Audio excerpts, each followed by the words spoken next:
Panibagong araw, panibagong talk na naman tayo. So today, pupunta tayo ngayon doon sa PCO Antipolo kasi mag-share tayo ng success journey natin. Panoorin mo to hanggang dulo ang video na to. Sure ako, mai-inspire ka. Right?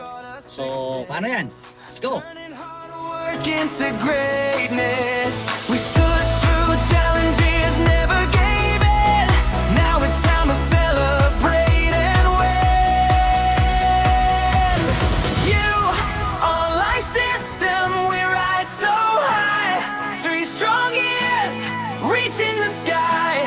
From dreams to results, we've come so far. Together we shine like a guiding star. Alright guys, so dito na tayo sa PCO Antipolo, nakarating na natin. At siyempre later on, magsisimula na yung event. Alright, doon na tayo mag-inspire ng mga tao na nangarap din sa buhay na gusto umangat, so gusto lumaman.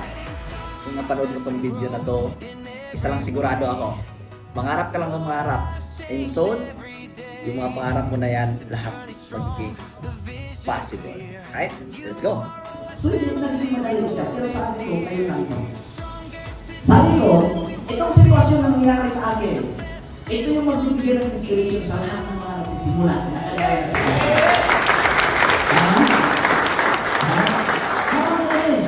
Maraming dahilan na isuko ko ng business.